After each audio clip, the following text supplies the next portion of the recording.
চেন্নাইয়ের স্পিন ট্র্যাকে আফগানিস্তান ফেলল চাপ, কিন্তু শেষ হাসি হাসল নিউজিল্যান্ড। রাশিদদের কোথায় ভুল ছিল? নমস্কার বন্ধুরা, টি-20 বিশ্বকাপ আজ এক দুর্দান্ত লড়াই দেখল চেন্নাই। স্পিন স্বর্গে আফগানিস্তান ফেভারিট হলেও অভিজ্ঞতায় বাজিমাত করল মিচেল স্যাটনারের নিউজিল্যান্ড। প্রথমে ব্যাট করতে নেমে শুরুতেই চাপে পড়ে যায় আফগানিস্তান। 44 রানে 2 উইকেট হারায় রাশিদ খানের দল। রহমানুল্লাহ গুরবাজ করেন 22 বলে 27, ইব্রাহিম জাদরান ব্যর্থ। তবে 3 নম্বরে নেমে দুর্দান্ত ইনিংস খেলেন এক গুলবাদিন নাইব। 35 বলে 63 রানের পারি, 3টে 4 এবং 4টে ছক্কা সহায়তায়।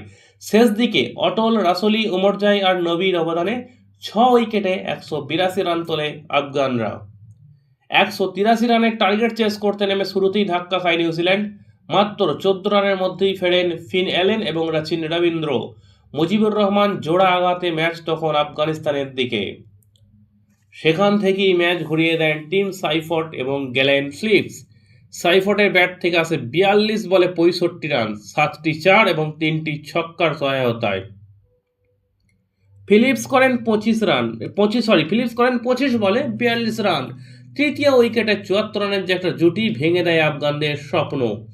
এরপর মার্ক চ্যাপেলের 17 বলে 28, ড্যারেল মিচেলের 14 বলে 25 এবং অধিনায়ক স্যান্টনারের 8 বলে 17 রানের একটা ঠান্ডা মাথার ইনিংস।